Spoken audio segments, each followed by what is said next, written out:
শিক্ষার্থীরা কেমন আছো? আশা করছি ভালো আছো। আমিও ভালো আছি। চলো আজকে আমরা আমাদের পড়া শুরু করি। আমরা আজকে কোন বইটি পড়বো বলো তো? আমি তোমাদের কোন বই পড়াই? হ্যাঁ, এই যে দেখো, আজকে আমরা পড়বো আমার বাংলা বই। আজকে আমরা এই বইটি পড়বো। সবাই বইটি নিয়ে নাও। হ্যাঁ, এই বই থেকে কোন চ্যাপ্টারটি পড়বো আমরা?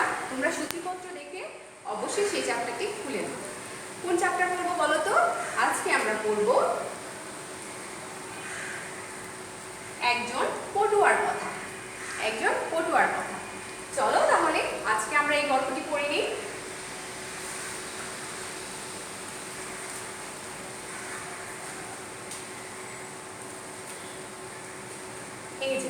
এই যে দেখো, আমিও খুলে ফেলেছি। তোমরা নিশ্চয়ই খুলেছো বইটি। দেখো, একজন পটুয়ার কথা। পটুয়া কথাটির অর্থ কি? পটুয়া শব্দটির অর্থ হচ্ছে চিত্রকর বা যে ছবি আঁকে। তো এই চ্যাপ্টারটি অর্থাৎ এই অধ্যায়টি একজন চিত্রকরকে নিয়ে লেখা, মানে তার সম্পর্কে লেখা, মানে তার সম্পর্কে সে কি করেছে এবং তার জন্ম কোথায়, বাবা মা কোথায় এবং সে কি করে, কি করেছে, মানে তার জীবন কাহিনী কিছু সম্পর্কে এখানে লেখা আছে। পাশে একটা ছবি দেখো, এই যে একটি ছবি দেওয়া আছে, একজন চিত্রশিল্পীর ছবি দেওয়া আছে। আমি এখন বলবো না এটা কোন চিত্রশিল্পী সম্পর্কে লেখা। আমরা যখন রিডিংটা পড়বো তখনই বুঝতে পারবো এটা কে, আসলে এই শিল্পীটা কে, এই চিত্রকরটা কে। তো চলো দেরি না করে আমরা রিডিংটা পড়ে নিই। 1945 সাল পত্রিকায় প্রকাশিত হয়েছে সারা বাংলায় ব্যায়াম ও শরীরচর্চা প্রতিযোগিতার খবর। 1945 সালে তখন আমাদের বাংলাদেশ এমন ছিল না, তখন ছিল পূর্ব পাকিস্তান আর পশ্চিম পাকিস্তান, অমনভাবে ছিল আমাদের বাংলাদেশটা। তো তখনকার এই পূর্ব পাকিস্তান এবং পশ্চিম পাকিস্তান দুইটাকে মিলিয়েই বাংলা বলা হতো, অর্থাৎ তখন বাংলাদেশ নাম ছিল না, সেই পুরোটাকে সারা বাংলা বুঝিয়েছে। তো সারা বাংলায় পত্রিকা মানে হচ্ছে খবরের কাগজ। খবরের কাগজে প্রকাশিত হয়েছে ব্যায়াম ও শরীর চর্চা প্রতিযোগিতার খবর। তাতে প্রথম হয়েছেন একজন শিল্পী তাতে প্রথম হয়েছেন। ছবি আঁকার স্কুলে পড়েন তিনি ছবি আঁকার স্কুলে পড়েন। তিনি মিস্টার বেঙ্গল হয়েছেন, একটা খেতাব, সেই খেতাবটার নাম হচ্ছে মিস্টার বেঙ্গল। সেই মিস্টার বেঙ্গল হয়েছেন। পত্রিকায় ছবি বের হলো, চারদিকে হইচই পড়ে গেল। এভাবে যিনি সবাইকে তাক লাগিয়ে দিয়েছিলেন তিনি আর কেউ নন, তিনি হচ্ছেন শিল্পী কামরুল হাসান। তিনি কে? শিল্পী কামরুল হাসান। আমরা সবাই তার সম্পর্কে জানি এবং তার সম্পর্কে আমরা ভালো করেই জানি। তিনি শিল্পী কামরুল হাসান হচ্ছেন অনেক কিছু, খুব সুন্দর তার চিত্রকর্ম এবং অসাধারণ খুব বিখ্যাত চিত্রকর্ম রয়েছে তার। বর্তমানে যে আমরা জাতীয় পতাকাটি আমাদের বাংলাদেশের, সেই জাতীয় পতাকার মূল নকশা করেছেন এই শিল্পী কামরুল হাসান। তো দেখো, চলো আমরা তার সম্পর্কে আরেকটু জানি। তারপর অনেক দিন কেটে গেছে। 1971 সাল, মুক্তিযুদ্ধের বছর। পাকিস্তানি সেনা শাসক ইয়াহিয়া ক্ষমতায়। সেনা শাসক হচ্ছে যারা দেশ রক্ষার জন্য সেনাবাহিনী কর্মকর্তা হিসেবে নিয়োজিত থাকে। তার হুকুমেই বাংলাদেশে নির্মম গণহত্যা হয়। তার চেহারাকে দানবের মতো করে আঁকলেন তিনি। কে আঁকলেন? শিল্পী কামরুল হাসান। বাংলাদেশের মানুষ আবার তাকে নতুনভাবে জানতে পারল। মানে ইয়াহিয়া খানের আমলে, মানে তার ক্ষমতায় কি করে গণহত্যা শুরু হয়, তারা দেশবাসীকে নির্মমভাবে হত্যা শুরু করে। তখন তার উপরে পুরো বাংলার মানুষ খুব ক্ষিপ্ত। তার উপর রাগান্বিত হয়ে শিল্পী কামরুল হাসান তার চেহারাকে দানবের মতো এঁকেছে। দানব কি? দানব কথাটির অর্থ হচ্ছে অসুর বা দৈত্য। তো দৈত্যের মতো করে এঁকেছে। বাংলাদেশের মানুষ আবার তাকে নতুনভাবে জানতে পারলো। তাকে জানতে পারলো শিল্পী কামরুল হাসানকে। সে যখন হচ্ছে মিস্টার বেঙ্গল হয়েছিলেন তখন বাংলার মানুষ তাকে জানতে পেরেছিল। তারপরে আর তেমন কিছু তিনি করেননি। কিন্তু 1971 সালে এই ইয়াহিয়া খানের ওপরে খুব ক্ষিপ্ত হয়ে তার চেহারাকে দানবের মতো এঁকে তিনি আবার বাংলার মানুষের কাছে খুব বিখ্যাত হলেন। সেই শিল্পী কামরুল হাসান বাংলাদেশের জাতীয় পতাকার চূড়ান্ত নকশা করেছেন তিনি। আমাদের বাংলাদেশের যে জাতীয় পতাকাটা যেমন গাঢ় সবুজের মাঝে লাল বৃত্ত, সেটা কেমন হবে, বর্গক্ষেত্র না আয়তাকার হবে, এবং তার ভিতরের বৃত্তটা টোটাল পুরো নকশাটা করেছে এই আমাদের শিল্পী কামরুল হাসান। তারপর দেখো, তার জন্ম হচ্ছে কলকাতায়। তখন তো বাংলা ছিল না, পুরো বাংলা অবিভক্ত ছিল। তখন তার জন্ম হয়েছিল কলকাতায়, বাড়ি বর্ধমান জেলার নারেঙ্গা গ্রামে, মানে কলকাতারই একটা গ্রামের নাম। তার বাবার নাম হচ্ছে মোহাম্মদ হাসিন আর মায়ের নাম হচ্ছে আলিয়া খাতুন। শিক্ষার্থীরা, এই যে দেখো 3টি ছবি দেখতে পাচ্ছি আমরা। এই ছবিটির নাম হচ্ছে কি দেখতে পাচ্ছি, একটা ঘোড়ার গাড়িতে করে কোথায় যাচ্ছে, ছবিটির নাম হচ্ছে নায়ক, মানে বিয়ের পর গরুর গাড়িতে করে বিয়ের পর নতুন বউ তার বাবার বাড়িতে বেড়াতে যাচ্ছে, এই নিয়ে ছবিটির নাম হচ্ছে নায়ক। মানে বিয়ের পর বিবাহিত নারীরা যখন বাবার বাড়িতে বেড়াতে আসে তখন তাকে নায়ক বলা হয়। তো গরুর গাড়িতে চড়ে তারা বাবার সে বেড়াতে আসছে, এই নিয়ে ছবিটি দেখো কত সুন্দর একটা শিল্পকর্ম। তারপরে দ্বিতীয় ছবিটি হচ্ছে নাম হচ্ছে উকি। তার এই নামটি হচ্ছে উকি, মানে একটি মহিলা দেখো ঘরের ভিতরে উকি দিচ্ছে। তারপরে ছবিটা হচ্ছে তিন কন্যাকে নিয়ে একটি ছবি। তার এই অসাধারণ শিল্পকর্মের কারণে সে খুব বিখ্যাত। এই বইতে আমরা তার 3টি ছবি সম্পর্কে দেখলাম। তারপর দেখো শিক্ষার্থীরা, ছোটবেলায় তিনি যে স্কুলে পড়তেন সেখানে ছবি আঁকা শেখানো হতো, এভাবে আঁকার প্রতি যোগ সৃষ্টি হতো। বাবা তাকে ভর্তি করে দিলেন কলকাতার মাদ্রাসায়, মানে তিনি ছোটবেলায় যে স্কুলে পড়তেন সেখানে আঁকা শেখানো হতো। সেই আঁকা শেখানো থেকেই তার এই আর্টের প্রতি খুব আগ্রহ ছিল, কিন্তু তার বাবার ইচ্ছে ছিল তাকে মাদ্রাসায় পড়াবে। তার বাবা তাকে কলকাতার এক মাদ্রাসায় ভর্তি করে দিল। মাদ্রাসা হচ্ছে একটা ইসলামিক শিক্ষা প্রতিষ্ঠান, কিন্তু তার ইচ্ছা ছবি আঁকার স্কুলে পড়বেন। তার বাবা শেষে বাধ্য হয়ে তাকে কি করলেন, ছবি আঁকার স্কুলে ভর্তি করালেন। বললেন পড়ার খরচ তিনি দেবেন না। পড়ার খরচ জোগাতে তিনি কাজ করেছেন পুতুলের কারখানা। পুতুলের কারখানা কি? কারখানা মানে হচ্ছে যেই প্রতিষ্ঠানে কোনো কিছু দ্রব্য বা কোনো কিছু তৈরি করা হয়, তো সেই পুতুলের কারখানায় সে কাজ করেছেন তার এই শিক্ষার পড়ালেখার খরচ জোগাতে। তবে কামরুল কেবল ছবি আঁকা নিয়েই ব্যস্ত ছিলেন না, পাশাপাশি শরীর চর্চা করেছেন। তিনি শরীর চর্চায় কিন্তু কি হয়েছিলেন, মিস্টার বেগম হয়েছিলেন। সে ওইটাও পাশাপাশি রেখেছিলেন। দেশ সেবক তরুণদের সংগঠন ব্রতচারীদের দলে যুক্ত হয়েছেন। দেশ সেবক মানে দেশের সেবায় কিছু তরুণেরা, সংগঠন মানে হচ্ছে কিছু দল মিলে কিছু মানুষ মিলে একটা দল গঠন করা, ব্রতচারীদের দলে যুক্ত হয়েছিলেন। ব্রতচারী হচ্ছে যারা দেশের সেবায় নিযুক্ত, ওরকম একটা দলে সে যুক্ত হয়েছেন। তাদের কাছ থেকে পেয়েছেন খাঁটি বাঙালি হওয়ার শিক্ষা। দেখো, শ্রদ্ধা করেছেন গ্রামের সাধারণ ছবি আঁকিয়েদের। তিনি শ্রদ্ধা করেছেন তাদের গ্রামের সাধারণভাবে যারা ছবি আঁকতেন তাদেরকে। যারা গ্রামে সাধারণভাবে ছবি আঁকতো এদেরকে বলা হতো কি, পটুয়া বলা হতো। নিজেকে তিনি পটুয়া বলে পরিচয় দিতে তার খুব গর্ব হতো, কারণ সেও কিন্তু খুব ছবি আঁকতো। ব্রতচারীদের নিয়ম নীতি তিনি মেনে চলেছেন। দেখো, তিনি ব্রতচারীদের দলেও যোগ হয়েছিলেন। এখন তাদের কিছু নিয়ম নীতি ছিল, সেই নিয়ম নীতির গুলো সে মেনে চলেছে।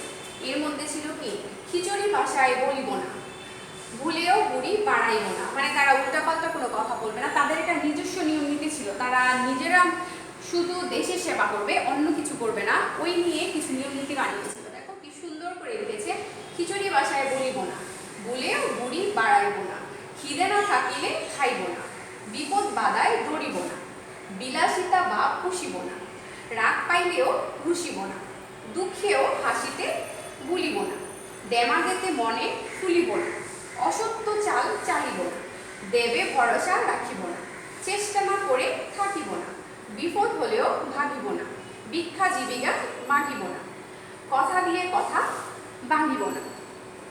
দেখো, এইগুলো হচ্ছে কার, ব্রতচারীদের কিছু নিয়ম নীতি। ব্রতচারীদের এসব শিক্ষা তার মনে গেঁথে গিয়েছিল। সবসময় তিনি সহজ সরল জীবনযাপন করেছেন। কামরুল হাসান যুক্ত হয়েছিলেন শিশু কিশোর সংগঠনের সঙ্গে সে যুক্ত হয়েছিল। মুকুল ফৌজের নায়ক ছিলেন তিনি।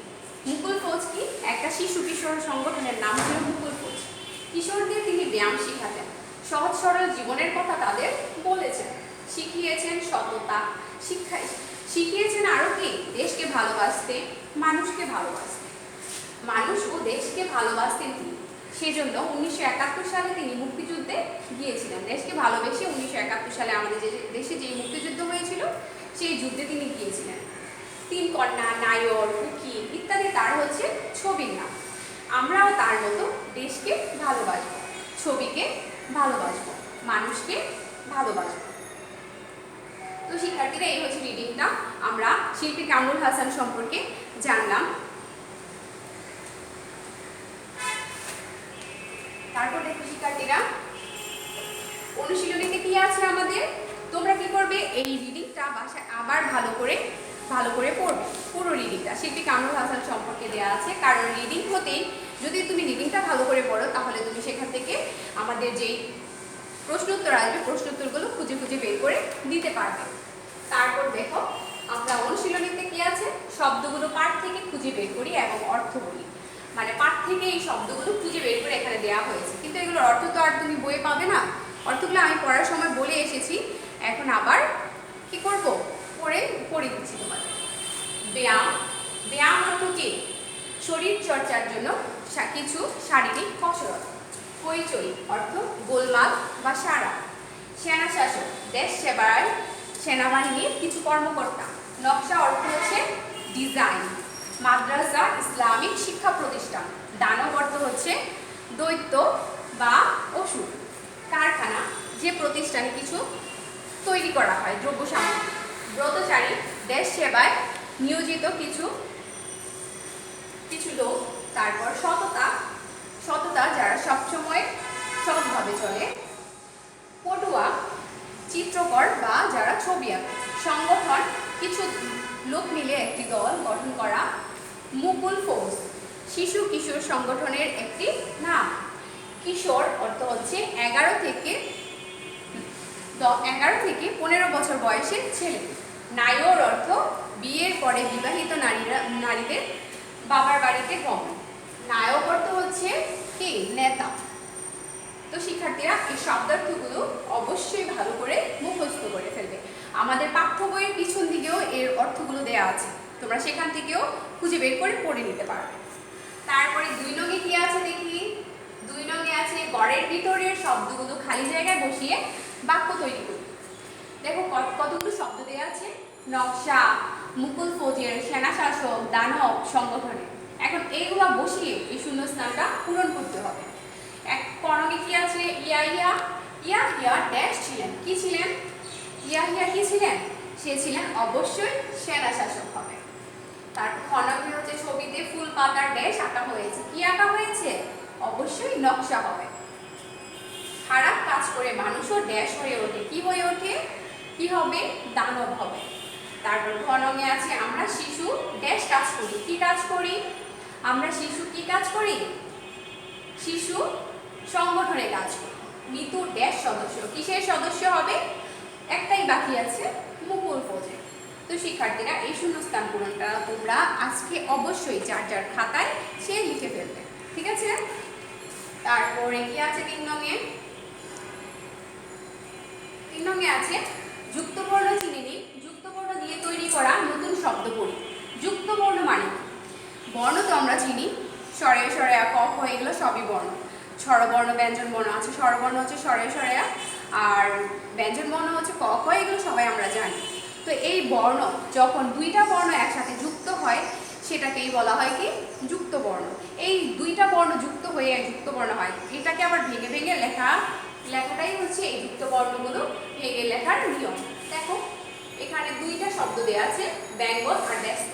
এখন বেঙ্গলটা দেখি, বেঙ্গলের মধ্যে যুক্ত বর্ণ কোনটা, প্রথমটা তো একটাই শব্দ, দ্বিতীয়টা মাঝখানেরটা দেখো একটু গাঢ় করে লাল করে দেওয়া আছে, লাল রং দিয়ে লেখা উয়োগ।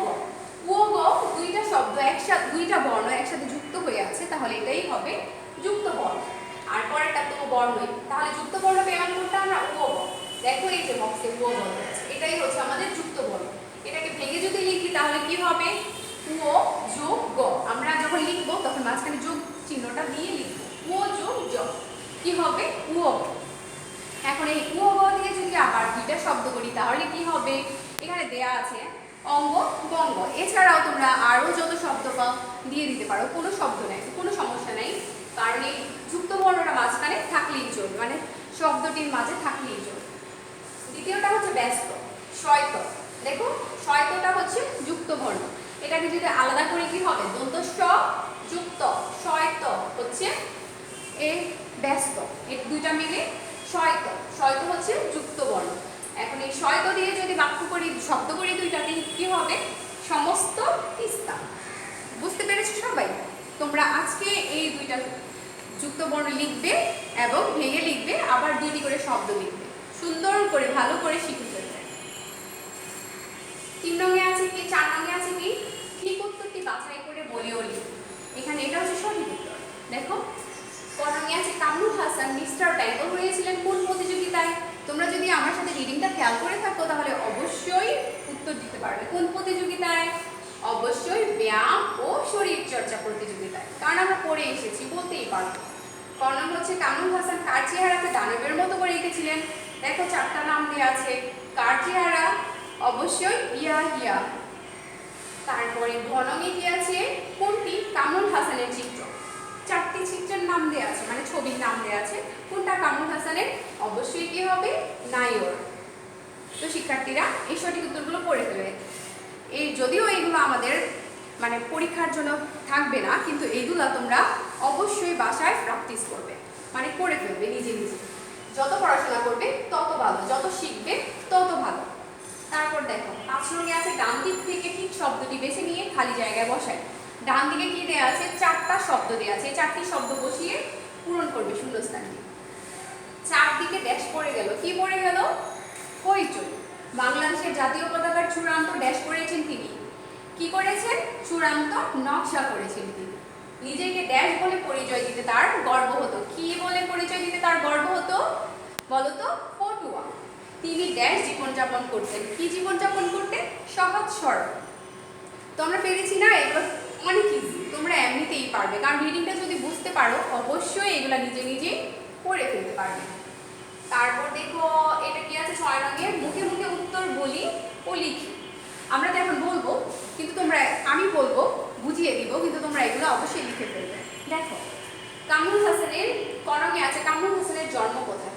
চ্যাপ্টারে আমরা দেখে এসেছি কামরুল হাসানের জন্ম কোথায়, অবশ্যই কি হবে, কলকাতায়। তোমরা রিডিংটা পড়বে, রিডিং থেকে এই লাইনগুলো কিন্তু খুঁজে বের করতে পারবে।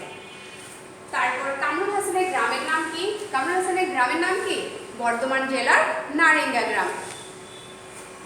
তারপর পড়ার পড়ার জোগাতে কামরুল হাসান কোথায় কাজ করেছেন?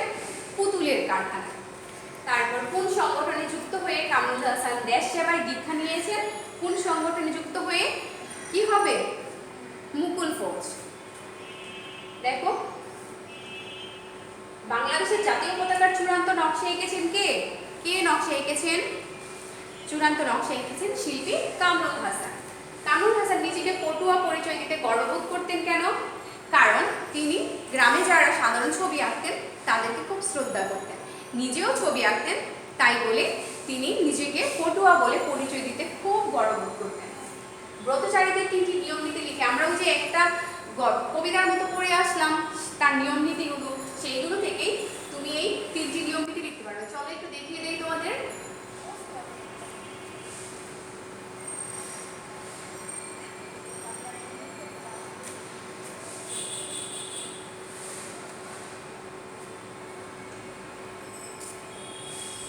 এই যে দেখো এখানে কতগুলো নিয়ম নীতি দেওয়া আছে, এখান থেকে যে কোনো 3টা দিয়ে দিলেই হবে। খিচুড়ি বাসায় বলিব না, ভুলেও ভুড়ি বাড়াইব না, খিদে না থাকলে খাইব না। তো দেখেছো রিডিং থেকে আমরা সকল প্রশ্নের উত্তরগুলো পেয়ে যাব। এজন্য সবাই রিডিংটা মনোযোগ দিয়ে কি করতে হবে? পড়তে হবে। তারপর কি আছে, এই তো জনমে আছে কামরুল হাসানের 3টি ছবির নাম লিখি। এই বইতে 3টি ছবি আমরা পেয়েছি, একটা কি নায়র, আরেকটা উকিল, আরেকটা কি 3 কন্যা। তাহলে এই প্রশ্ন উত্তরগুলো ভালো করে পড়ে ফেলবে। 7 নং কি আছে, বিপরীত শব্দ জেনে নেই, খালি জায়গায় ঠিক শব্দ বসিয়ে বাক্য তৈরি করি। খাঁটি নকল। এখন ড্যাশ জিনিস বর্জন করা উচিত, এই শূন্যস্থানে কোনটি বসবে? খাঁটির বিপরীত শব্দ কি? নকল। এখন এই দুইটা থেকে কোনটা বসবে? কি জিনিস আমরা বর্জন করব? বর্জন মানে বাদ দিব, বাদ দেওয়া, যেটা ব্যবহার করব না। অবশ্যই নকল জিনিস বর্জন করা উচিত। তারপরে 8 নং কি আছে, কি কে কোন কখন কোথায় ইত্যাদি প্রশ্ন শব্দ ব্যবহার করে প্রশ্ন বাক্য তৈরি হয়। বাক্যে প্রশ্ন শব্দের ব্যবহার দেখি। একটা বাক্যকে যদি তুমি প্রশ্নবোধক করতে চাও তাহলে কি করতে হবে, এই যে কি, কি, কে, কোন, কখন, কোথায় এগুলো বসাবে আর শেষে প্রশ্নবোধক দিয়ে দিবে, তাহলেই সেটা প্রশ্ন বাক্য হয়ে যাবে। দেখো কামরুল হাসান ছবি আঁকার স্কুলে পড়তেন, এটাকে যদি আমি প্রশ্নবোধক করি তাহলে দেখো মাঝখানে কি দিয়েছে, কি, তারপরে প্রশ্নবোধক চিহ্ন, প্রশ্ন বাক্য হয়ে গেল না? কত ইজি। এগুলো আমি আশা করব তোমরা এগুলো পারবে, তোমরা নিজেরাই এগুলো বাসায় প্র্যাকটিস করবে। এই দেখো আরেকটা দেওয়া আছে কি, কি, কে, কোন, কখন, কোথায় প্রশ্ন শব্দগুলো ব্যবহার করে একটি করে বাক্য লিখি। এখানে তো ব্যবহার দেখিয়ে দিয়েছি কিছু, এইটা অনুসরণ করে তোমরা কি করবে, আরেকটা করে বাক্য ভাষায় নিজেরা লিখবে এবং সেটাকে কি করবে, তৈরি করবে। তো শিক্ষার্থীরা আমাদের চ্যাপ্টারটা এ পর্যন্তই ছিল অনুশীলনের যে শব্দার্থ ছাড়া যে বাকি যেগুলো, ওই বাকিগুলো তো আর আমাদের পরীক্ষায় থাকে না, কিন্তু তোমরা কি করবে, ওইগুলো প্র্যাকটিস করতে হবে। পরীক্ষায় আসে না বলে যে আমরা পড়বো না সেটা না, অবশ্যই এগুলো পড়বে। তোমাদের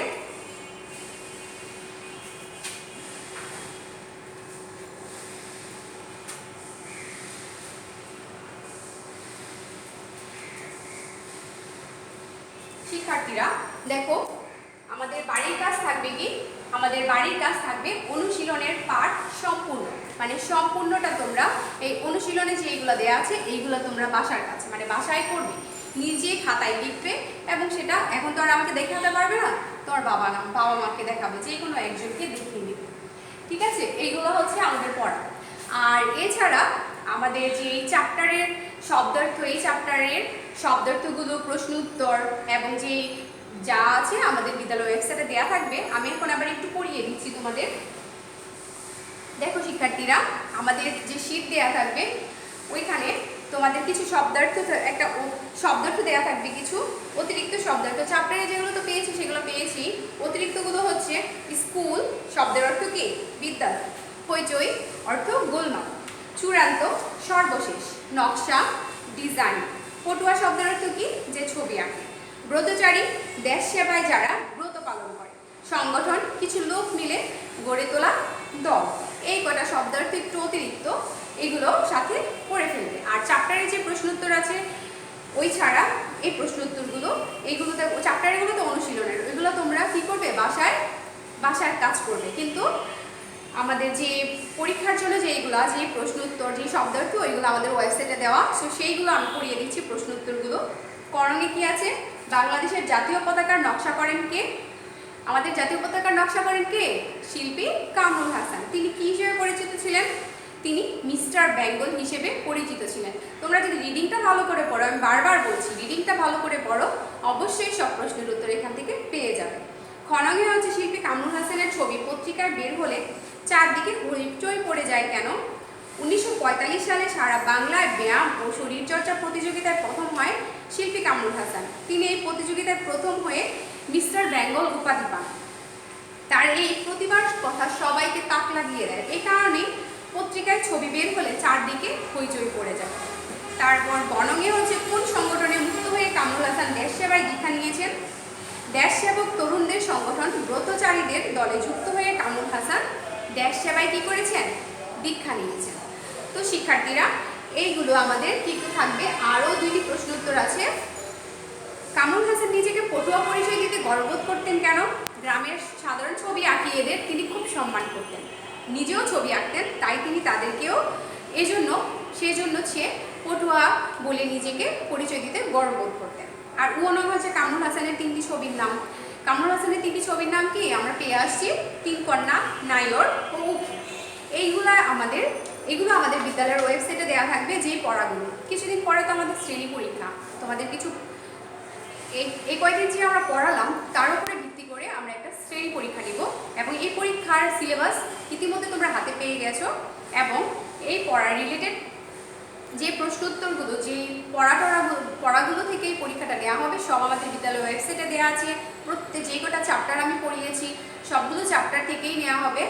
তো আর আজকের যে পড়াগুলো পড়ালাম তা অবশ্যই বিদ্যালয়ের ওয়েবসাইট থেকে নিয়ে অবশ্যই কি করবে, তোমরা অবশ্যই পড়ে ফেলবে, অবশ্যই তোমরা পড়া রেখে দিবে না, অবশ্যই আজকের পড়া আজকে পড়ে ফেলবে। তো আজ আর নয়, ভালো থাকবে, ধন্যবাদ সবাইকে।